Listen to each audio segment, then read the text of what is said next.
आप सभी को रामों का नमस्कार। ज्योमेट्री के इस लेसन में आपका हार्दिक स्वागत है, जिसमें हम बात करेंगे ट्रायंगल सेंटर्स की।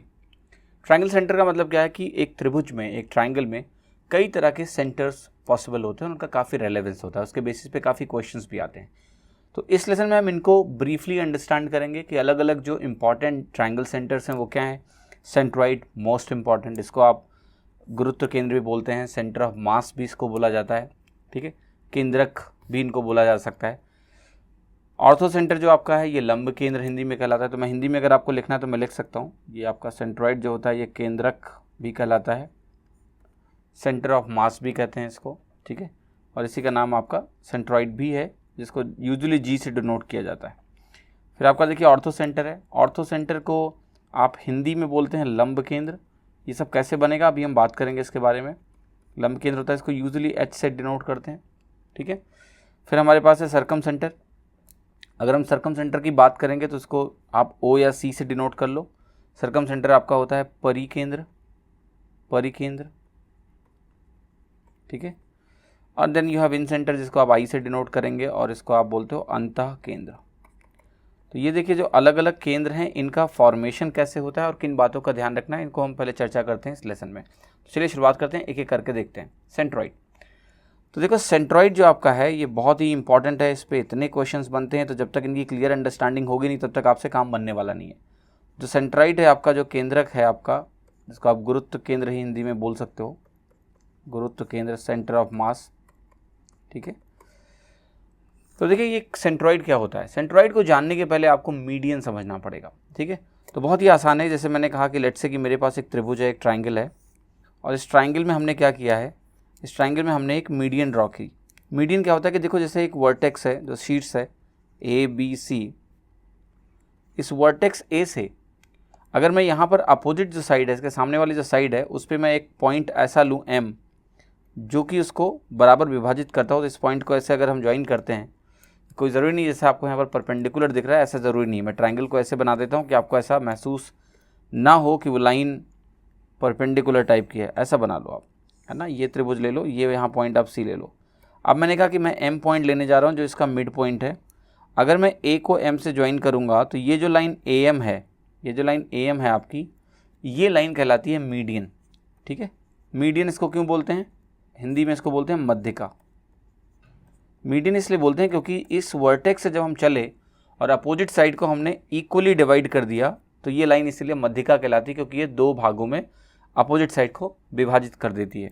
अब देखिए आपको ये भी समझ में आएगा कि एक ट्राइंगल अगर मेरे पास है तो उसमें कितनी मध्यिकाएं हो सकती हैं, जितने उसके शीर्ष हैं। तो थ्री शीर्ष होते हैं, वर्टेक्स होते हैं, तो 3 आप जो है मीडियंस ड्रॉ कर सकते हो ऐसे करके, ठीक है।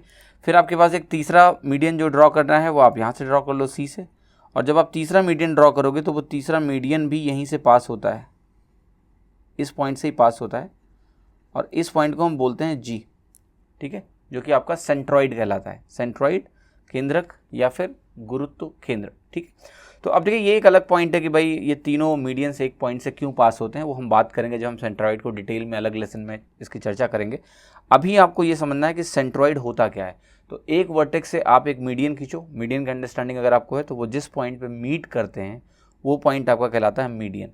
एक चीज़ हमेशा ध्यान रखना कि जब भी हम मीडियन की बात करेंगे, कैसा भी ट्राइंगल हो, आपका एक्यूट हो, आपका ऑप्ट्यूस हो, कैसा भी ट्राइंगल हो, जैसे आपने कहा कि ये तो एक्यूट ट्राइंगल है, ऑप्ट्यूस में दिखाओ कैसे होगा। अगर आपने ऑप्ट्यूस ट्राइंगल भी कहीं ना कहीं लिया और आपने मीडियंस को ड्रॉ किया, तो देखो मीडियन क्या होगा, हमेशा जो है ट्राइंगल के अंदर ही इंटरसेक्ट करेंगे, क्योंकि वो तीनों लाइन कहाँ है, ट्राइंगल के अंदर ही है। तो वो ट्राइंगल के अंदर ही इंटरसेक्ट करेंगे। तो हमेशा ध्यान रखना कि जो हम सेंट्रॉइड की बात करते हैं ये ट्राइंगल के अंदर ही होता है, ठीक है।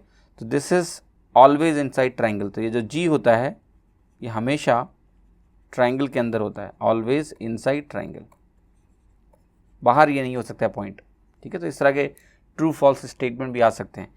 साथ ही साथ आपको ये भी ध्यान रखना है कि जब भी हम ऐसा कुछ लिखेंगे तो जो ए जी होता है उसका रेशियो जी एम से, या फिर मैं लूँ यहाँ पर ये वाला मीडियन है, ये आप ऐसे कर लो, इसको आप डी कर दो, इसको डी बोलते हैं आप, डी ई और एफ आपने ऐसा अगर बोला तो जो ए जी होता है इसका रेशियो जी डी से, या फिर आपने बोला कि बी जी मतलब वर्टेक्स पॉइंट से लेके सेंट्रॉइड की लेंथ जो कि लंबी लेंथ साफ साफ दिख रही है, रेशियो GE छोटी वाली लेंथ, फिर आपका है C का G से और G का F से।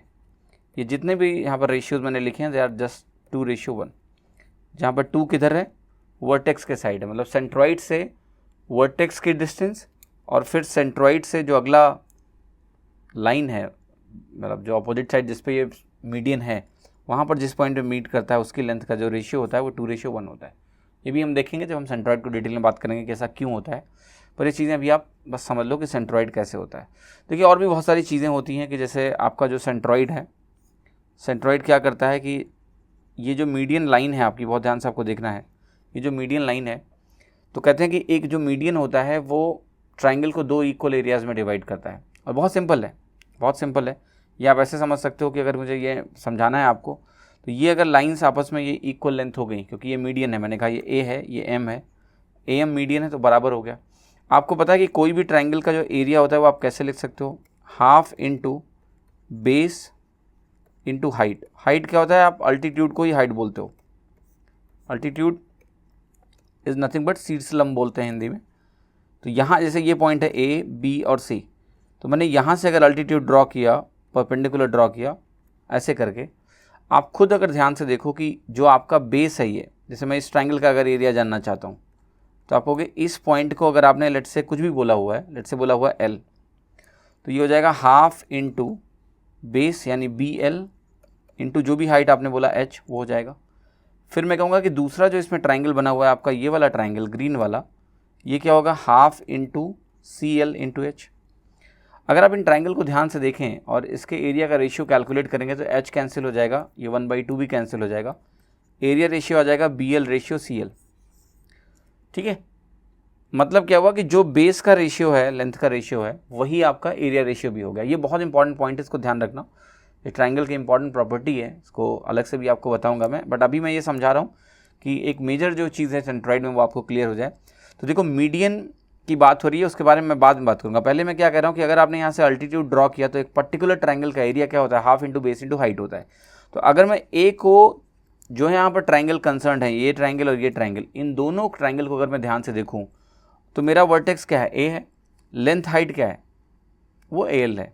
ठीक है, दोनों के लिए हाइट सेम हो गई, बेसेस बस अलग अलग हो गए, एक में BL बेस है, एक में LC बेस है। हाइट अगर सेम हो जाती है ट्राइंगल की, तो जो बेस होता है वही डिसाइड करता है कि आपका एरिया रेशियो क्या है, इसलिए वो क्या आ गया, BL रेशियो CL। अब अगर मैं इस ट्राइंगल की बात करूं जहां पर AM मुझे मीडियन दिया हुआ है, तो AM अगर मुझे मीडियन दिया है तो आप कोई भी परपेंडिकुलर लेंथ अगर ड्रॉ करोगे ऐसे करके कोई भी, तो वो हाइट दोनों ट्राइंगल के लिए सेम होगी, ये वाला ट्राइंगल, ये वाला ट्राइंगल। हाइट अगर सेम है तो बेस रेशियो ही एरिया रेशियो देगा। तो देखो अगर M मीडियन पॉइंट है या बाइसेक्ट कर रहा है इसको, तो बेस बराबर हो गए। अगर बेस बराबर हो गए तो दोनों ट्राइंगल आप देख रहे हो, इनका एरिया बराबर होगा। इसको अगर मैं A1 एरिया बोल दूँ, इसको A2 एरिया बोल दूँ, तो बराबर रहेगा। इसलिए बोलते हैं कि जो आपका मीडियन होता है, मीडियन आपके ट्राइंगल को 2 इक्वल एरियाज़ में डिवाइड करता है। Median divides A triangle in 2 equal areas. बाकी और भी बहुत सारी प्रॉपर्टीज़ हैं कि अगर तीनों मीडियन खींच दिए जाएँ, if you draw all 3 medians, तो ये क्या करता है, ये 6 इक्वल एरियाज़ में डिवाइड करता है। ठीक है, ये भी एक प्रॉपर्टी। और भी बहुत सारी प्रॉपर्टीज़ हैं, इनके बारे में तो हम डिटेल में बात करेंगे। अभी पर्पज़ ये था कि आप ये समझ जाओ सेंट्रॉइड होता क्या है, सेंट्रॉइड होता क्या है, और साथ ही साथ सेंट्रॉइड जो है हमेशा जो है ट्राइंगल के अंदर ही होगा। कोई भी ट्राइंगल ले लो, acute, obtuse, right angle, always inside the triangle. ये इंपॉर्टेंट पॉइंट है, इस पर आपके ट्रू फॉल्स क्वेश्चंस बन सकते हैं। सेंट्रॉइड के बाद हम मूव करेंगे और बात करेंगे ऑर्थो सेंटर की। समझते हैं पहले कि ऑर्थो सेंटर होता क्या है। अभी मैं बहुत ब्रीफ में चीज़ें बता रहा हूँ, आगे इन पे एक अलग अलग लेसन नहीं होंगे। तो आपका देखो ऑर्थो सेंटर क्या होता है, जिसको मैंने बोला कि आप H से डिनोट कर सकते हो, हिंदी में इसको बोलते हैं लंब केंद्र। ठीक है, लंब केंद्र नाम से ही आपको समझ में आ जाएगा कि कुछ लेना देना इसका परपेंडिकुलर से है। तो देखो पहले चीज़ तो आपको यही समझना कि एक शब्द होता है जो इसको डिफाइन करता है कि ऑर्थो सेंटर को अगर मैं डेफिनेशन लिखूँ तो ये होता है point of intersection, point of intersection, ठीक है, ऑफ अल्टीट्यूड्स। राइट, इसका क्या मतलब हुआ कि ट्राइंगल में जो अल्टीट्यूड्स होते हैं उनका जो पॉइंट ऑफ इंटरसेक्शन होता है, जहाँ पर वो एक दूसरे को कट करेंगे, वो आपका ऑर्थो सेंटर होता है। अब जो ट्राइंगल मैंने आपके सामने बनाया है, पहले समझते हैं कि अल्टीट्यूड क्या होता है। देखो अगर आपके पास कोई भी ट्राइंगल है ABC, तो तीनों वर्टेक्सेस से अगर हम अपोजिट साइड में परपेंडिकुलर ड्रॉप कर दें, जैसे यहाँ से हमने ड्रॉप किया ये परपेंडिकुलर, इसको मैं बोल दूँ AL। ठीक है। तो जो AL है ये आपका क्या कहलाएगा, ये कहलाएगा अल्टीट्यूड, ठीक है, अल्टीट्यूड ऑफ ए ट्राइंगल, है ना। ए, जहाँ A वर्टेक्स से हमने A शीर्ष से, इसको शीर्ष लंब भी बोलते हैं, A से L जो AL लेंथ है आपकी, ये अल्टीट्यूड कहलाती है। ऐसे ही आप एक अल्टीट्यूड और ड्रॉ कर सकते हो। कहाँ से ड्रॉ कर सकते हो, आप कहोगे B पॉइंट से ड्रॉ कर सकते हैं, और B पॉइंट से ये अल्टीट्यूड आप ड्रॉ करोगे तो ये परपेंडिकुलर किस साइड पे ड्रॉ करोगे आप, AC पे। तो जैसे मीडियन अपोजिट साइड में ड्रॉ कर रहे थे, ऐसे हम वर्टेक्सेस से अल्टीट्यूड्स भी ड्रॉ कर सकते हैं। अब जो आपका तीसरा अल्टीट्यूड होगा वो आप C पॉइंट से ड्रॉ कर सकते हो, और ये C पॉइंट से आप ड्रॉ करोगे अपोजिट साइड में। तो ये मैं कह रहा हूँ L था, ये लेट से मैं कह देता हूँ M था, और ये मेरा N था, ठीक है, LMN हो गया आपका।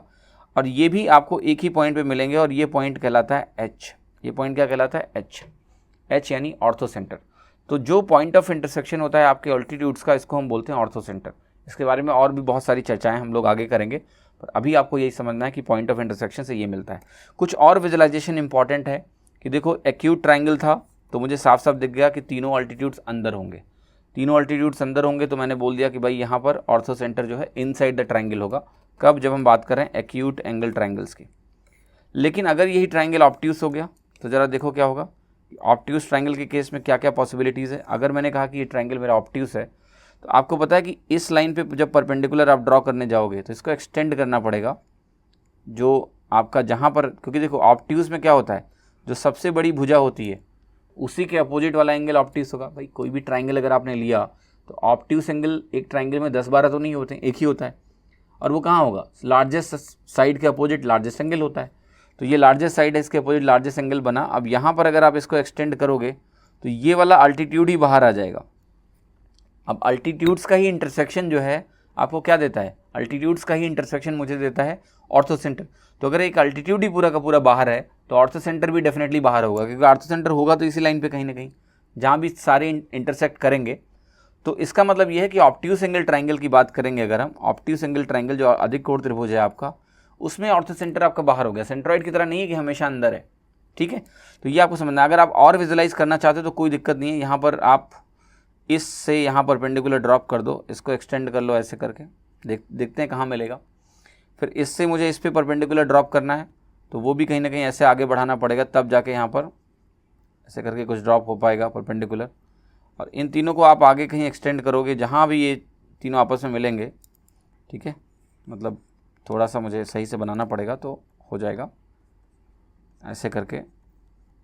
ये भी देखो परपेंडिकुलर है, तो ये जो पॉइंट है आपका, ये आपका H है। लेकिन यहाँ देखो ऑर्थो सेंटर कहाँ आ गया, बाहर आ गया। तो ऑर्थो सेंटर बाहर आ सकता है, लंब केंद्र ट्राइंगल के बाहर हो सकता है अगर आपका त्रिभुज जो है वो अधिक कोण त्रिभुज है। तो ऐसे स्टेटमेंट्स आ सकते हैं एग्जाम में ट्रू फॉल्स में, कि जो ऑब्ट्यूस एंगल है उसमें जो ऑर्थो सेंटर है वो अंदर होगा बाहर होगा, इस पर क्वेश्चन आ सकते हैं। तो अगर आपकी अंडरस्टैंडिंग पहले से तो आपको डायग्राम भी ड्रॉ नहीं करना पड़ेगा, आप क्विकली इसको मार्क कर पाएंगे, ठीक है। तीसरा एक केस आपको पता है राइट एंगल ट्राइंगल हो सकता है। अगर ये आपका राइट एंगल ट्राइंगल है, लेट्स से ये राइट एंगल ट्राइंगल है, तो ये काफ़ी इंटरेस्टिंग केस है, क्योंकि राइट एंगल ट्राइंगल का ऑर्थो सेंटर जानना ज़रूरी है। कई बार सीधा सवाल बनता है, लेकिन ये ज्ञान ना होने से आप गलत हो जाते हैं। कहाँ पर होगा, देखो सिंपली इस पॉइंट से अगर मैं अपोजिट साइड पे परपेंडिकुलर डालूंगा तो आप कहोगे ये देखो AB तो हुआ, AB ही आपका अल्टीट्यूड हो गया, AB ही आपका अल्टीट्यूड हो गया। अब देखो यहाँ पर क्या है, C पॉइंट से डालोगे परपेंडिकुलर तो BC आपका अल्टीट्यूड हो गया एक। अब दो अल्टीट्यूड्स जहाँ मिल गए वही तो ऑर्थो सेंटर हो गया। आप कहोगे तीसरे का नहीं देखोगे क्या, तीसरा अपने आप वहाँ होगा, क्योंकि ये तो बेसिक चीज़ है, प्रॉपर्टी है कि तीनों एक जगह मिलेंगे ही मिलेंगे। तो तीनों को अगर एक जगह मिलना है तो तीनों देखना ही नहीं है, दो देख लो काम बन जाएगा, ठीक है। दो जहाँ मिले वहीं तीसरा मिलेगा ही। अगर आपको विश्वास नहीं तो ड्रॉ करके देख लो, ठीक है। तो ये परपेंडिकुलर हो गया। अब ये जो तीनों पॉइंट पे मिल रहे हैं, इसी पॉइंट, यही पॉइंट जो B है आपका, ये ऑर्थो सेंटर हो गया H। तो ये ध्यान रखना आपका कि जब कभी आपके पास राइट एंगल ट्राइंगल है तो राइट एंगल ट्राइंगल में जो दोनों परपेंडिकुलर साइड्स होती हैं उनका जो इंटरसेक्शन होता है, वो वाला वर्टेक्स जो 90 डिग्री होता है आप कह लो, वही आपका ऑर्थो सेंटर होता है। तो कई बार ऐसा क्वेश्चन हो सकता है कि भाई एक आपका राइट एंगल ट्राइंगल है, उसमें जो ऑर्थो सेंटर है उससे लेके कुछ बात की जाए, तो राइट एंगल ट्राइंगल का ऑर्थो सेंटर का मतलब क्या हो गया, H, ठीक है। चलो अब बात करते हैं, हमारा ऑर्थो सेंटर हो गया अभी डील, हमने सेंट्रॉइड की बात कर ली, ऑर्थो सेंटर। अभी देखिए इसमें बहुत सारी प्रॉपर्टीज़ हैं, बाद में आएंगे अलग से। अभी ये सिर्फ आपको समझाने के लिए, विजुलाइज कराने के लिए कि ऑर्थो सेंटर कहाँ कहाँ होता है और होता क्या है, ठीक है। मूविंग फर्दर, ऑर्थो सेंटर हो गया हमारा। अब हम बात करते हैं सर्कम सेंटर की। सर्कम सेंटर, परिकेंद्र। तो सर्कम सेंटर के बारे में थोड़ी सी बात कर ली जाए कि परिकेंद्र कहाँ होता है, क्या होता है, और इसको थोड़ा सा विजुलाइज कर लेते हैं, क्या हमेशा अंदर होता है, क्या हमेशा बाहर होता है। ये क्लैरिटीज़ बहुत काम आएंगी। तो देखो जैसे मैंने कहा कि मेरे पास कोई भी एक त्रिभुज है, ट्राइंगल है, तो पहले तो बताता हूँ परिकेंद्र होता क्या है। परिकेंद्र उस सर्कल का केंद्र होता है, उस वृत्त का केंद्र होता है। अगर मैं ऐसा कोई वृत्त खींच पाऊँ जो ट्राइंगल के तीनों वर्टेक्सेस से पास होता हो, ऐसा एक वृत्त मैंने खींच दिया आपके सामने, तो ट्राइंगल के तीनों वर्टेक्स से पास हो रहा हो, ये पॉइंट ए है, ये पॉइंट बी है और ये पॉइंट सी है, तो ये जो वृत्त है इसको हम बोलते हैं परिवृत्त। कैसे बनेगा वो अभी दिखाता हूँ मैं, पर इसको बोलते हैं परिवृत्त। परिवृत्त क्यों है, सरकम सेंटर क्यों, क्योंकि तीनों पॉइंट से पास हो रहा है। इसके बाद क्या होता है कि इसका जो सेंटर होगा जहाँ भी होगा कहीं भी, इसका जो सेंटर होगा जहाँ कहीं भी, यही सेंटर आपका कहलाता है सरकम सेंटर, यानी परिकेंद्र। ये आपका सेंटर जो है, इस सर्कल का सेंटर है, वो आपका है सरकम सेंटर। तो ये तो हो गई बेसिक अंडरस्टैंडिंग। लेकिन अब बात उठी कि भाई अगर मुझे बनाना हो तो कैसे बनेगा, ये कैसे ये पॉइंट मिलेगा कि ये सर्कल हम निकाल पाएँ। तो देखो करना कुछ नहीं है आपको, आपके पास अगर एक ट्राइंगल दिया हुआ है और इस ट्राइंगल का आपको परिवृत्त निकालना है, परिकेंद्र निकालना है, तो आपको क्या करना होता है यहाँ पर, ये पॉइंट इंपॉर्टेंट है कि सरकम सेंटर कैसे बनता है, बेसिक में डायरेक्ट क्वेश्चन बन सकते हैं। तो ये आपको करना क्या है कि परपेंडिकुलर बाइसेक्टर निकालना है। देखो ये साइड है, ये साइड है, अब इस साइड का जो परपेंडिकुलर बाइसेक्टर है, ठीक है, बेसिक बहुत आसान है, मैं आपको जो छोटा सा ज्ञान होगा सर्कल का उससे निकाल सकता हूँ। अच्छा आप बताओ, छोड़ो, ये तीनों कॉर्ड हुई सर्कल की कि नहीं हुई, ठीक है, वो तीनों सर्कल की कॉर्ड होंगी, ए बी भी कॉर्ड है, बी सी भी कॉर्ड है, सी ए भी कॉर्ड है। अब अगर आप बताओ मुझे ए बी एक कॉर्ड है सर्कल का, तो सर्कल के सेंटर से अगर इसको ज्वाइन करते हैं, सर्कल में डिटेल में पढ़ाऊंगा प्रॉपर्टी, सर्कल के सेंटर से अगर हम इसको ज्वाइन करेंगे तो आपको पता है कि ये जो परपेंडिकुलर अगर आप ड्रॉप करो ए बी पे, अगर आपने ये परपेंडिकुलर ड्रॉप किया तो ये क्या होता है, ये कॉर्ड को बाइसेक्ट कर देता है, कॉर्ड को बाइसेक्ट कर देता है, ठीक है। फिर मैं यहाँ से भी अगर परपेंडिकुलर ड्रॉप करूँ तो ये बाइसेक्ट हो जाएगा, राइट, क्योंकि सेंटर से जब परपेंडिकुलर आप डालते हो कॉर्ड पे तो वो बाइसेक्ट करता है। या फिर अदरवाइज ऑल्सो ट्रू होता है कि आप इसके मिड पॉइंट को अगर सेंटर से ज्वाइन करो तो ये जो है मतलब परपेंडिकुलर होता है। अब फिर से मैं कहूँगा कि यहाँ से भी मैंने यही काम किया, परपेंडिकुलर ड्रॉप किया तो ये बाइसेक्ट हो गया, राइट, हुआ कि नहीं हुआ। अब यूजुअली जो डेफिनेशन है वो आप इसको रिवर्स करके निकाल सकते हो। देखो क्या हुआ कि यहाँ से मैंने कहा कि परिकेंद्र है, अगर ये वृत्त है और ये उसका परिकेंद्र है तो ये तीनों कॉर्ड्स बन जाएंगी, और कॉर्ड्स बन जाएंगी तो तीनों ये परपेंडिकुलर ऐसे होंगे, ये बाइसेक्ट करेंगी, ठीक है। इसको ऐसे कर लो ताकि आपको कोई कन्फ्यूज़न ना हो। अब इसी को यहाँ यूज़ कर लो, आप कहोगे कि क्यों ना ऐसा हम फिर सोचें कि इसका बाइसेक्टर पहले निकाल लें, परपेंडिकुलर बाइसेक्टर, ध्यान रखना परपेंडिकुलर बाइसेक्टर इसका निकाल लें जो इसको बराबर बांट रहा हो, और ऐसे परपेंडिकुलर बाइसेक्टर ड्रॉ कर लें। मैं कहूँगा बिल्कुल सही, कोई गलती नहीं है। फिर आप कहोगे दूसरे का भी परपेंडिकुलर बाइसेक्टर निकालो, तो ये परपेंडिकुलर बाइसेक्टर हो गया, सेकंड का परपेंडिकुलर बाइसेक्टर, पहले का हो गया, दूसरे का हो गया। अब पता है तीसरा अपने आप पास तो यहीं से करेगा, ठीक है, तीसरा परपेंडिकुलर बाइसेक्टर तभी आपको मिलेगा परिकेंद्र। लेकिन अगर आप ड्रॉ करना है तो आप ऐसे ड्रॉ कर लो, यहाँ पर इसका परपेंडिकुलर बाइसेक्टर भी ड्रॉ कर सकते हैं ऐसे करके कुछ, ठीक है। तो ये तीनों जो है ना बहुत ध्यान से आपको इत्मीनान से समझना है कि देखो ये है आपका perpendicular bisector, not only bisector but perpendicular bisector. तो परपेंडिकुलर बाइसेक्टर अगर आप ड्रॉ करते हो तीनों साइड्स के तो क्या होगा, वो जहाँ मीट करेंगे वही क्या होगा, उसका सरकम सेंटर होगा, परिकेंद्र, ठीक है। तो that's what you all know, इसमें कोई कन्फ्यूज़न नहीं होना चाहिए आपको। हमने सर्कल को यूज़ करके दिखा भी दिया कि कैसे बनता है सरकम सेंटर परपेंडिकुलर बाइसेक्टर। तो ये ध्यान होना चाहिए कि कैसे बन रहा है, नोट करना है तो आप नोट कर लेना कि जो आपके परपेंडिकुलर बाइसेक्टर होते हैं, लंब समद्विभाजक हर भुजा के, तो त्रिभुज की तीनों भुजाओं के लंब समद्विभाजक जहाँ पर मिलेंगे वो पॉइंट आपका परिकेंद्र होता है, ठीक है, परिवृत्त का केंद्र, परिकेंद्र, ठीक है। अब देखो इसमें एक चीज़ और आप करोगे कि अच्छा ये बताओ कि क्या सरकम सेंटर हमेशा अंदर होगा या हमेशा बाहर होगा, ये सब कैसे पता करें। तो मैं कहूँगा कोई टेंशन आपको लेने की ज़रूरत नहीं है, आप ना बस एक सर्कल ड्रॉ कर लो। अगर आपने एक सर्कल ड्रॉ कर लिया इस तरीके से, सर्कल आपने ड्रॉ कर दिया, अब मैं आपको दिखाता हूँ कि क्या क्या पॉसिबिलिटीज़ हैं। एक तो देखो अभी आप देख के आए हो, वो क्या देख कर आए हो आपको कि ऐसे सर्कल ऐसे करके त्रिभुज बना हुआ है, इसमें सेंटर क्या है उसके बीच में आ रहा है, सेंटर बीच में आ रहा है तो सरकम सेंटर अंदर हो गया, दिख गया। एक और केस आपको दिखाता हूँ कि ये सर्कल है, इसका सेंटर है, आपको पता ही है सरकम सेंटर क्या होता है भाई, कि तीनों वर्टेक्स से पास होने वाला सर्कल जो ड्रॉ करते हो आप ट्राइंगल में, वही सर्कल होता है। और उसका सेंटर सर्कम सेंटर होता है, परिकेंद्र होता है। तो अब मैं क्या कर रहा हूँ, मैं क्या कर रहा हूँ, मैं पहले वृत्त ही बना रहा हूँ और उस वृत्त पे ही मैं तीनों वर्टेक्सेस ले लूँगा। मेरा कहने का मतलब है, देखो ध्यान से, कि कोई भी वृत्त है अगर, और उसके अंदर अगर कोई भी त्रिभुज आपको दिखाई दे, कभी भी ध्यान रखना एग्जाम में, कोई वृत्त है उसके अंदर कोई भी त्रिभुज अगर आपके अंदर दिखाई देता है जिसके तीनों वर्टेक्सेस क्या हैं, इसी सर्कल पे हैं, तो हमेशा इस तरह से, इस नज़रिए से देखना शुरू करो आप कि ये वाला जो सर्कल है ना, क्योंकि एग्जाम में कई बार बोला नहीं जाएगा सर्कम सर्कल, लेकिन आपको पता लगना चाहिए, आपके बेसिक क्लैरिटी इतनी अच्छी होनी चाहिए कि भाई 3 पॉइंट एक ट्राइंगल दिखा मुझे अंदर, जो सर्कल उसके तीनों वर्टेक्सेस से पास हो रहा है, तो मैं ये बोल पाऊंगा कि भाई ये सर्कम सर्कल है इस त्रिभुज का। ये कई बार फ़ायदा करेगा, मैं बहुत फ़ायदा करेगा, अभी समझना। तो एक तो ये हो गया आपको कि अब ये चीज़ दिखनी चाहिए। अब देखो मैं वही कर रहा हूँ कि मैं अब सारी पॉसिबिलिटीज़ आपको दिखा देता हूँ। आपके दिमाग में आ रहा होगा कि क्या सर्कम सर्कल हमेशा त्रिभुज के, सर्कम सेंटर हमेशा त्रिभुज के अंदर होना चाहिए। मैं कहूँगा कि क्यों भाई, ऐसा भी तो ट्राइंगल तुम बना सकते हो जिसमें, बहुत ध्यान से देखना क्या हुआ, ट्राइंगल है, क्या इसके तीनों पॉइंट, क्या इसके तीनों पॉइंट सर्कल पे हैं, यस। तो अगर ऐसा है तो जो सर्कल बना हुआ है वो सर्कल क्या है, वो सर्कल आपका है परिवृत्त, और परिवृत्त का जो परिकेंद्र है वो साफ साफ दिख रहा है कि बाहर है। तो यहाँ तो ये आपका इनसाइड है, परिकेंद्र ट्राइंगल के इनसाइड है, यहाँ ट्राइंगल के आउटसाइड है, ट्राइंगल के आउटसाइड है। फिर अब आपको कुछ ऐसा भी हो सकता है क्या कि परिकेंद्र जो है भुजा पे ही आ जाए, मैं कहूँगा क्यों नहीं होता है। देखो राइट एंगल ट्राइंगल में, अभी ये सब चीज़ें बाद में आएंगी, राइट एंगल ट्राइंगल में क्या होता है कि जो हाइपोटेनस होता है, जो आपका कर्ण होता है, इस कर्ण का जो मध्य बिंदु होता है ये आपका होता है सर्कम रेडियस, यहाँ से निकाल सकते हो। और यहाँ से अगर आप सर्कल ड्रॉ करते हो, यहाँ से अगर आप सर्कल ड्रॉ करोगे ऐसे करके, ठीक है, तो ये सर्कल आपका कहलाएगा सर्कम सर्कल। तो यहाँ पर आपका जो परिकेंद्र होता है, जो आपका सर्कम सेंटर है, वो यहाँ पर होता है, जो कि होता है mid point of the hypotenuse, hypotenuse के मिड पॉइंट पे, ठीक है। तो यहाँ पर लिख लेना आप कि ये ऐसे करके बाइसेक्ट करता है इसको, ये भी इंपॉर्टेंट है। परपेंडिकुलर बाइसेक्टर नहीं होता है, बस बाइसेक्टर होता है, मतलब ये लाइन मीडियन होती है आप कह लो, ठीक है। तो हमने देखा तीनों केसेस सर्कम सेंटर का। जैसे अगर आपको ध्यान हो, जब हम ऑर्थो सेंटर की बात कर रहे थे, ऑर्थो सेंटर में भी कुछ ऐसा ही हुआ था।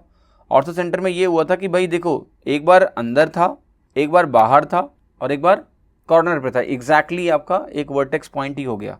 यहाँ पर देखो क्या हुआ, एक बार अंदर हमने देख लिया, यहाँ अंदर देख लिया, यहाँ हमने बाहर देख लिया, और यहाँ पर ऐसे देख लिया, ठीक है। तो हमेशा ध्यान रखिएगा, जैसे ये आप, बेहतर है कि आप ट्राइंगल के बाद सर्कल मत देखो, पहले आप एक सर्कल ड्रॉ करो, उसके अंदर तीनों पॉसिबिलिटी आपको साफ साफ दिख जाएगी। देखो सर्कल के अंदर ये भी हो सकता है कि भाई ये मेरा, हाँ मुझे पता है, और ये बहुत आसान है, जब आप सर्कल के अंदर ट्राइंगल देखोगे उल्टा रिवर्स ऑर्डर में, तो ये सब चीज़ें ज़्यादा आसान है, ठीक है। जैसे कई बार आपके दिमाग में सवाल आता है कि अरे ये कैसे जो है हाफ होता है बताओ, तो मैं कहूँगा कोई दिक्कत नहीं है, आपको ये सब चीज़ें बहुत पहले से आती हैं। सर्कल का जो डायमीटर होता है, आप सर्कल का डायमीटर ले लो ऐसे, ये सर्कल का डायमीटर हो गया। अब आप यहाँ से पता है आपको कि जितने भी ट्राइंगल आप बनाने जाओगे ये एंगल 90 डिग्री होगा, ये आपको पहले से पता होगा, ऑलवेज है 90 डिग्री, क्लियर। और आपको पता है कि जब ये डायमीटर है तो ये रेडियस है और ये रेडियस है, ठीक है, ये रेडियस है और ये रेडियस है, तो आपको पता लग गया ना कि सर्कम रेडियस कहाँ हो गया, हाइपोटेनस के मिड पॉइंट पे हो गया सर्कम सेंटर। तो ये बहुत आसान है। आप इस डायरेक्शन में जब पहले ट्राइंगल लेके फिर सर्कल लेते हो तो आपको कन्फ्यूजन होता है। मैंने बोला सारी पॉसिबिलिटी यहीं से देख लो, इनसाइड, आउटसाइड, और ये 90 डिग्री वाला, ठीक है, जहाँ पर ये आपका मिड होता है। बहुत आसान है, कुछ भी नहीं है आपका, ठीक है, ये हो गया।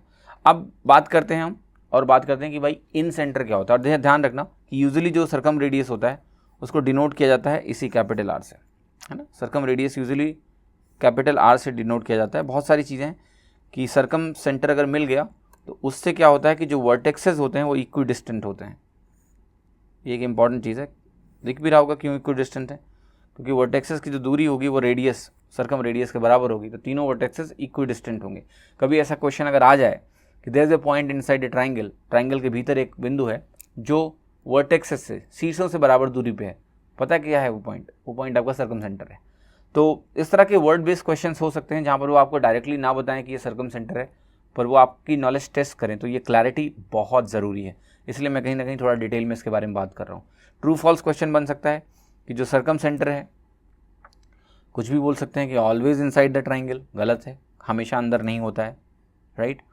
The circumcentre can not be outside the triangle, again false हो सकता है।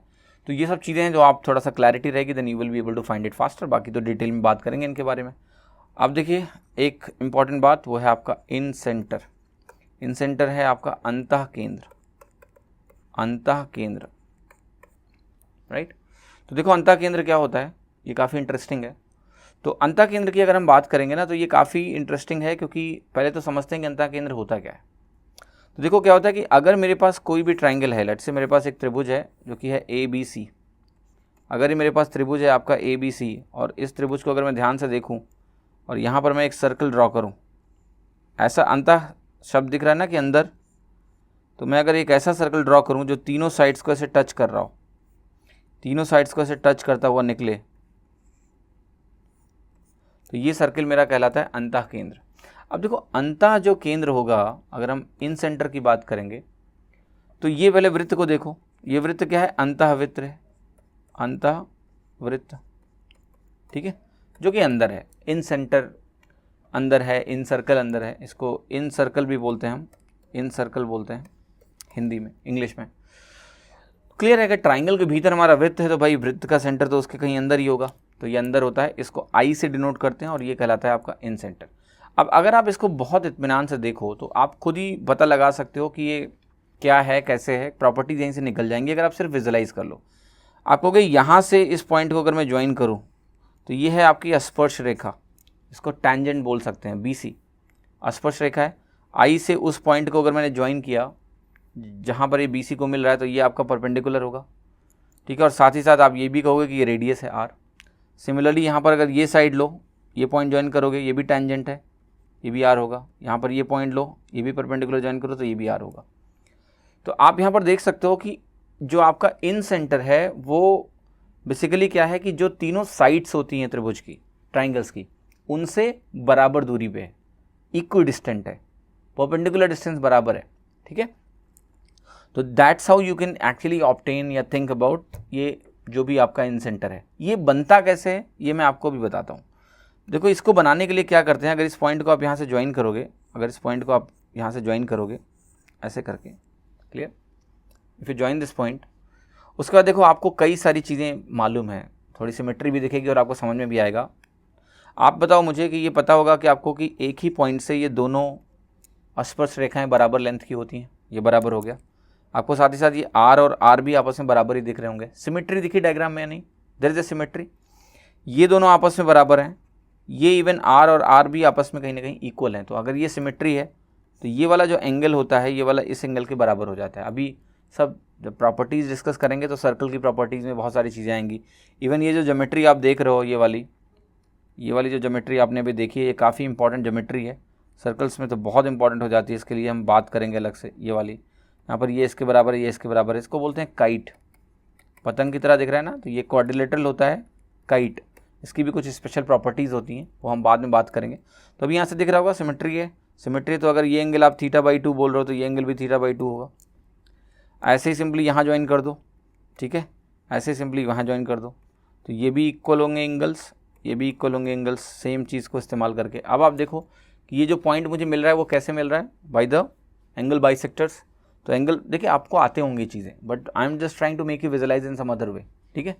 तो एंगल बाइसेक्टर है, एंगल बाइसेक्टर से आपको क्या मिल रहा है, इन सेंटर मिल रहा है। तो जब भी ध्यान रखना, जब कोण समद्विभाजक तीनों शीर्षों के लिए जाएंगे और वो जिस बिंदु पे मिलेंगे वो आपका बिंदु क्या कहलाता है, अंतः केंद्र, ठीक है, इन सेंटर। और इन सेंटर से क्या होता है कि तीनों साइड्स क्या होते हैं, इक्वी डिस्टेंट होते हैं, परपेंडिकुलर डिस्टेंस बराबर होती है, क्योंकि वही इन रेडियस होता है, ठीक है। तो ये जो R है, स्मॉल r मैंने लिखा है, इसको हम बोलते हैं अंतः त्रिज्या, अंतः त्रिज्या, या कभी कभी लिखा रहेगा अंतःवृत्त की त्रिज्या, वॉटेवर। तो स्मॉल r से यूजुअली इसको डिनोट करते हैं, तो ये अंतः त्रिज्या कहलाती है। और आपको पता लग गया कि ये कैसे मिल रहा है, ये मिल रहा है आपका एंगल बाइसेक्टर्स जिस पॉइंट पे कनेक्ट करेंगे, इंटरसेक्ट करेंगे, उस पॉइंट को हम बोलते हैं इन सेंटर, I से डिनोट करते हैं। तो ये 4 केंद्र मैंने आपको पढ़ाए, इन चारों केंद्रों को एक बार क्विकली पहले समराइज करेंगे, फिर एक बहुत इंपॉर्टेंट प्रॉपर्टी है वो आपको कहीं ना कहीं समझने की ज़रूरत है। तो देखिए एक मैंने पढ़ा है आपको सेंट्रॉइड, ये रिवीजन कर लोगे तो आप कभी कुछ भूलोगे नहीं। सेंट्रॉइड हो गया, सेंट्रॉइड के बाद आपका हो गया ऑर्थो सेंटर, ऑर्थो सेंटर हो गया, ऑर्थो सेंटर के बाद आपका हो गया सर्कम सेंटर, सर्कम सेंटर के बाद आपका क्या हो गया, इन सेंटर, ठीक है। तो ये आपका है सेंट्रॉइड, जिसको आप केंद्रक या गुरुत्व केंद्र बोलते हो। ऑर्थो सेंटर आपका क्या होता है, लंब केंद्र होता है। सर्कम सेंटर आपका परी केंद्र होता है, ये आपका अंतः केंद्र होता है। तो सेंट्रॉइड कैसे मिलता है, आप कहोगे सब में इंटरसेक्शन की ही बात कर रहे हैं, तो पॉइंट ऑफ इंटरसेक्शन जो होता है किसका, मीडियंस का। मीडियंस का पॉइंट ऑफ इंटरसेक्शन जो होता है माध्यिकाओं का, यहाँ पर लिख रहा हूँ कि अगर आप त्रिभुज में माध्यिकाएँ बनाएं तो उन माध्यिकाओं का पॉइंट ऑफ इंटरसेक्शन क्या होता है, सेंट्रॉइड होता है। ठीक है। साथ ही साथ जो नेचर होता है कि ये कहाँ होता है, इनसाइड आउटसाइड, हमेशा ये ट्राइंगल के इनसाइड में ही होगा, ऑलवेज। मैं ऑर्थो सेंटर की बात करूँ तो ऑर्थो सेंटर कैसे मिलता है कि अल्टीट्यूड जो होते हैं आपके, अल्टीट्यूड शीर्ष केंद्र जो होते हैं आपके, इनके इंटरसेक्शन से ये मिलेगा। लिख दिया, मैं ये नहीं लिख रहा हूँ इंटरसेक्शन ऑफ, वो तो आपका अंडरस्टूड है कि अल्टीट्यूड के इंटरसेक्शन से मिलेगा। और ऑर्थो सेंटर के लिए मैंने क्या बात करी कि आपका इनसाइड भी हो सकता है, ये आपका आउटसाइड भी हो सकता है, या फिर ये ऑन वर्टेक्स भी हो सकता है। राइट एंगल ट्रायंगल के केस में हमने देखा कि ये वर्टेक्स पे ही था, और एक्यूट में इनसाइड था, ऑब्ट्यूस में आउटसाइड था, बाहर था। फिर बात हुई सर्कम सेंटर की। सर्कम सेंटर की अगर हम बात करेंगे तो सर्कम सेंटर में हमने किसका लिया था, हमने लिया था कि परपेंडिकुलर बाइसेक्टर्स, परपेंडिकुलर को इस साइन से रिप्रेजेंट किया जाता है, बाइसेक्टर मतलब समद्विभाजक, बाइसेक्टर ऑफ साइड्स, जिस पॉइंट पे मीट करेंगे परपेंडिकुलर बाइसेक्टर साइड्स के, वो आपका सर्कम सेंटर होगा। और सर्कम सेंटर कहाँ हो सकता है, ये भी हमने देखा था, ये तो इनसाइड भी था, ये आउटसाइड भी हो सकता है, और साथ ही साथ कहाँ देखा हमने कि ये ऑन द साइड भी हो सकता है। ठीक, inside, outside, on the side, all possibilities are there. Coming to the incentre, incentre कैसे मिल रहा है आपका, जो आपके एंगल बाइसेक्टर्स हैं, एंगल बाइसेक्टर्स हैं उनसे मिलता है। एंगल बाइसेक्टर ऑफ वर्टेक्सेस, जो वर्टेक्स एंगल्स हैं उनका एंगल बाइसेक्टर करोगे तो आपको मिलेगा, और ये हमेशा क्या होता है, इनसाइड होता है, ये ध्यान रखिएगा। अच्छा, अब देखो जब एंगल बाइसेक्टर नाम का शब्द कहीं ना कहीं इस्तेमाल होता है एक्चुअली, तो इन सेंटर जो है आपको ये लिखना पड़ेगा कि जो इंटीरियर एंगल बाइसेक्टर्स हैं, क्योंकि देखो जब मैं कोई एंगल बनाता हूँ, लेट्स से मैंने कहा ये एंगल 60 डिग्री है, तो आप ये भी बोल सकते हो कि इस एंगल को मैं ऐसे भी पढ़ सकता हूँ कि ये 240 डिग्रीज है, sorry not 240 but rather 300, total 360 degree. तो वो ख़त्म करने के लिए मैं बोल रहा हूँ कि ये मैं बात कर रहा हूँ कि भाई जो इंटीरियर एंगल के बाइसेक्टर्स हैं वो जिस पॉइंट पे मिलेंगे इसको हम इन सेंटर बोलेंगे। तो यहाँ पर लिख दिया मैंने इंटीरियर एंगल बाइसेक्टर। अब आपके दिमाग में तुरंत ही एक सवाल और आना चाहिए कि क्या एक्सटीरियर एंगल बाइसेक्टर से भी कुछ मिलेगा। यस, उसको हम बोलेंगे एक्स सर्कल। ज़रा उसको भी देख लेते हैं, एक्स सर्कल क्या होता है, और वो आपको मिलेगा एक्सटीरियर एंगल बाइसेक्टर से। एक्सटीरियर एंगल बाइसेक्टर काफ़ी इंपॉर्टेंट है, एक्स सर्कल भी, इसको भी ज़रा ध्यान से देख लेते हैं। तो ये आपकी पूरी समरी है, ठीक है, कि ये आपका जो है कहाँ कहाँ होते हैं, क्या पोजिशनिंग होती है, और सब यहाँ पर लिखा है। ये आपको हेल्प करेगा चीज़ों को रिमाइंड करने में। और जल्दी से क्विकली हम ज़रा एक्स सर्कल देखते हैं, काफ़ी इंपॉर्टेंट है एक्स सर्कल भी। ये देखो मैंने आपके सामने एक ट्रायंगल बना दिया। अगर मैंने ये ट्रायंगल बनाया, थोड़ा छोटा ट्रायंगल बनाते हैं ताकि आपको क्लैरिटी हो, मैं एक्स सर्कल आपको दिखा भी पाऊँ। बहुत बड़ा बन जाएगा ट्रायंगल तो शायद मैं आपको ड्रॉ करके शो नहीं कर पाऊँगा। तो ये हो गया। अब देखिए, ये अगर आपका ट्रायंगल है ABC, तो मैं लिख रहा हूँ यहाँ पर A, यहाँ लिख रहा हूँ B, और यहाँ मैं लिख रहा हूँ लेट्स से C। ठीक है, तो अगर इस लाइन को मैं एक्सटेंड करूँ, जैसे B को मैंने यहाँ एक्सटेंड कर दिया, C को मैंने यहाँ एक्सटेंड कर दिया, A को मैंने यहाँ एक्सटेंड कर दिया, तो देखो अगर ये इंटीरियर एंगल है तो ये आपका क्या है, एक्सटीरियर एंगल है। ये इंटीरियर एंगल है तो ये आपका क्या है, एक्सटीरियर एंगल है। ये आपका इंटीरियर एंगल है तो ये आपका एक्सटीरियर एंगल है। अब अगर मैं आपसे बोलूं कि एक्सटीरियर एंगल बाइसेक्टर से ड्रॉ करूं, तो देखो ध्यान से, ये अगर इसका आपने एक्सटीरियर एंगल बाइसेक्टर ड्रॉ किया ऐसे करके, यहाँ पर आपका जो एंगल है, ये वाला एंगल है, आपने इसका एक्सटीरियर एंगल बाइसेक्टर ड्रॉ किया। ये वाला जो पूरा एंगल है इसका मैं बाइसेक्टर ड्रॉ कर रहा हूँ, यहाँ पर इसका बाइसेक्टर ड्रॉ किया, ऐसे करके आपने ड्रॉ किया। तो ये जिस पॉइंट पे मिलेंगे, ये जिस पॉइंट पे मिलेंगे इसको हम बोलते हैं एक्स सेंटर। X centre. आपके दिमाग में कई सवाल आ रहे होंगे कि यहाँ तो कई सारे एक्स सेंटर हो जाएंगे, कैसे? आपको कि देखो ये बाइसेक्टर है, मैं ऐसे इसको एक्सटेंड करता हूँ, यहाँ पर जब मैं इस एंगल का बाइसेक्टर कहीं ना कहीं ड्रॉ करूँगा तो आप कहोगे कि यहाँ पर इंटरसेक्ट करेगा, तो ये भी तो एक्स सेंटर हुआ। मैं कहूँगा यस, बिल्कुल हुआ। फिर आप कहोगे कि अच्छा, तो ऐसे ये तो यहाँ मिल रहा है, देखो क्या ये भी एक्स सेंटर हुआ? मैं कहूँगा बिल्कुल हुआ। तो देखो ट्राइंगल में आपको साफ साफ दिख रहा होगा कि आपको एक्स सेंटर मिल गए तीनों के एंगल बाइसेक्टर जो है जहाँ जहाँ मिले देयर एक्स सेंटर, राइट। तीनों एक जगह नहीं मिलेंगे, ध्यान रखना। इन सेंटर में क्या होगा कि तीनों इंटीरियर एंगल बाइसेक्टर एक ही पॉइंट पे मिले, यहाँ तीनों एक पॉइंट पे नहीं मिलेंगे, पर जहाँ दो दो मिलेंगे they are called as excentre. अब आप कहोगे कि चलो ठीक है, ये तो देख लिया हमने, देख लिया, आप जरा ये बताओ कि ये ड्रॉ कैसे होगा, कैसे हमें विजुलाइज कराओगे आप इसको एक्स सेंटर को। देखिए बहुत मुश्किल नहीं है, ये लाइन आप कहीं ना कहीं यहाँ से एक्सटेंड कर लो, समथिंग लाइक दिस, मैंने एक्सटेंड कर दिया। अब आप क्या करोगे ना, जैसे ही आप एक सर्कल ये सेंटर लो, और आपको पता है कि जब हम इन सर्कल ड्रॉ कर रहे थे तो कैसे कर रहे थे, हमने कहा कि भाई एंगल बाइसेक्टर निकाल लो, एंगल बाइसेक्टर निकाल के जिस पॉइंट पे मिल जाए वो, उससे इसकी दूरी लेके रेडियस ले लो, इसका रेडियस लेके जैसे ही ड्रॉ करोगे आप तीनों को टच करता हुआ निकलेगा, ऐसे ही होता है। तो जब ये मिल गया, अब आप कहोगे यहाँ पर एक नियरेस्ट साइड है जो दिख रही है ना, मैं इसको टच करता हुआ खींचना चाहता हूँ अपना एक्स सर्कल। तो जैसे ही आप इसको टच करते हुए, ये आपने अपना एक्स रेडियस एज्यूम किया, ये मेरा रेडियस है, और वो भी किसके, अब ए वर्टेक्स के अपोजिट वाला, आर ए बोला मैंने इसको, आप इसको ऐसे बोल सकते हो। तो ये ऐसे इन दोनों एक्सटेंडेड साइड्स को टच करता हुआ निकलेगा और एक सर्कल बनेगा जिसको हम बोलेंगे एक्स सर्कल। सिमिलरली आप कहोगे ये है, ठीक है, ये है, आपको दिख रहा है एक्स सर्कल, और आप इसको जब ड्रॉ करोगे तो आप कहोगे ये कहाँ से निकलेगा, ये कहाँ से निकलेगा। तो वो भी कोई बहुत मुश्किल काम नहीं है, आप जैसे ही ड्रॉ करोगे आपको कहीं ना कहीं ये दिखेगा। सिमिलर इस फैशन में आपको ये दूरी लेके कहीं ना कहीं इसको आपको एक्स सर्कल को ड्रॉ करना है। यहाँ पर आप क्या करोगे, ये सेंटर लोगे और ये सेंटर लेके आप इसको साइड मान के आपको कुछ नहीं करना है, आपको बस सिंपली ड्रॉ कर देना है। इसको आप ऐसे ऐसे एक्सटेंड कर लो, दैट्स नॉट ए प्रॉब्लम। ये साइड मैंने यहाँ एक्सटेंड कर दी, ये साइड मैंने यहाँ एक्सटेंड कर दी, राइट। अब बस सेंटर लो, सेंटर लेके इसको आप रेडियस मानो ऐसे, और ऐसे करके बस ड्रॉ कर लो। आपको दिखेगा कि जो एक्सटेंडेड साइड्स हैं, दो एक्सटेंडेड साइड्स को ये टच कर रहा है और एक साइड को, ओरिजिनल साइड को टच कर रहा है। तो ये हो गया एक्स सर्कल ए वाला। अगर आप यहाँ पर ड्रॉ करोगे तो ये आपको सीधा सीधा दे देगा excircle B, exradius B वाला, ये आपको यहाँ से दे देगा एक्स रेडियस सी वाला, सी के अपोजिट है तो सी वाला।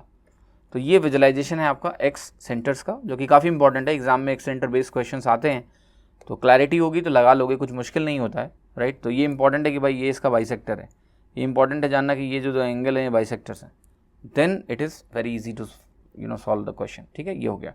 अब एक last important information, very important information, कि जैसे लेट्स से कि मैंने आपको बोला कि मेरे पास एक ट्राइंगल है, ठीक है, मेरे पास कोई भी ट्राइंगल है लेट्स से लाइक दिस, और वो हो गया आपका ए बी और सी। और इस ट्राइंगल में मैं कुछ आपको दिखाने जा रहा हूँ, बहुत ध्यान से देखना कि इस ट्राइंगल में अगर आप अल्टीट्यूड्स ड्रॉ करके ऑर्थो सेंटर निकालो, ये हो गया आपका लेट्स से पॉइंट, ये ऑर्थो सेंटर हो गया, ठीक है। ये आपका हो गया लेट्स से सेंट्रॉइड, ये आपका सेंट्रॉइड हो गया, और यहाँ पर कहीं आपका हो गया सर्कम सेंटर। फिर से बना देता हूँ, ये आपका ऑर्थो सेंटर हो गया, ये लेट्स से आपका सेंट्रॉइड हो गया, और ये आपका सर्कम सेंटर हो गया, ठीक है। तो इनको मैं ज़रा ज्वाइन कर रहा हूँ ऐसे करके, बहुत इंपॉर्टेंट प्रॉपर्टीज़ को समझना। ये आपका ortho centre, this is your centroid जिसको मैं बोलूँगा जी, और ये आपका सर्कम सेंटर है, पर सी ऑलरेडी यहाँ लिखा हुआ है तो इसको हटा दो ऐसे, अभी ए बी सी मत लिखो ताकि नोटेशन में आपको कोई दिक्कत ना हो। मैं ए बी सी हटा रहा हूँ नोटेशन, सी बल्कि यहाँ लिख रहा हूँ ताकि सर्कम सेंटर है। अगर मैं ऐसा लिखता हूँ कि ये मेरा सेंट्रॉइड है, ये मेरा सर्कम सेंटर है और ये मेरा ऑर्थो सेंटर है, तो मैंने जो लाइन बनाई है इसलिए बनाई है कि दे आर ऑलवेज इन और ऑन ए सिंगल लाइन। तो आपको ये ध्यान रखना है कि एच ऑर्थो सेंटर, जी सेंट्रॉइड और सी जो आपका है सर्कम सेंटर, ये हमेशा एक ही लाइन पे होते हैं त्रिभुज के लिए, किसी भी त्रिभुज के लिए they are always on the same line, एक ही लाइन में होते हैं। और साथ ही साथ आपको ये भी देखना है यहाँ पर कि जो जी एच का रेशियो है जी सी से, ये 2:1 है। यानी ये जो सेंट्रॉइड है, आप ऐसे कह सकते हो कि जो सेंट्रॉइड है वो सर्कम सेंटर और ऑर्थो सेंटर को ज्वाइन करने वाली लाइन को 2:1 में डिवाइड करता है, that is 2:1। That's very important thing you should know. Direct सवाल बन सकता है, कोई डिस्टेंस देके दूसरी डिस्टेंस आपसे पूछी जा सकती है, ये काफ़ी इंपॉर्टेंट है। अब जैसे ही मैंने आपको ये दिया, आपके दिमाग में कई सारे सवाल उठ रहे होंगे, मेनी क्वेश्चंस, राइट। और वो सवाल क्या उठ सकते हैं, आप कहोगे कि ये जो पढ़ाया आपने ये सारे ट्रायंगल के लिए तो सही नहीं है, क्योंकि एक ट्रायंगल मैं जानता हूँ जिसका नाम है इक्विलेटरल ट्रायंगल। इक्विलेटरल ट्रायंगल में आपको कहोगे कि मुझे मालूम है कि सेंट्रॉइड और सर्कमसेंटर तो एक ही पॉइंट होता है। तो यह ध्यान रखना जब मैं यहाँ पर इस्तेमाल कर रहा हूँ कि भाई सारे ट्रायंगल में, किसी भी ट्रायंगल में ये चीज़ होगी कि आपके ऑर्थो सेंटर, लंब केंद्र, गुरुत्व केंद्र और सी सर्कम सेंटर यानी परिकेंद्र, ये तीनों एक ही लाइन में होंगे और 2:1 में होंगे। मैं इस ट्रायंगल की बात नहीं कर रहा हूँ, यही एक एक्सेप्शन है, ठीक है, ये एक एक्सेप्शन है, इसके बारे में हम बात करते हैं। इस ट्रायंगल के बारे में हम अलग से बात करेंगे कि जो सारी डिस्कशन हमने किए हैं अभी तक, जो भी करते हुए आ रहे थे, स्पेशली ये रिजल्ट जिसकी हम अभी बात कर रहे हैं, तो यहाँ पर क्या है कि ये रेशियो तो तभी बनेगा ना जब ये तीनों पॉइंट अलग अलग हों, तब हम कहेंगे कि भाई ये 2:1 में डिवाइड करेगा, HG रेशियो GC ऐसा होगा।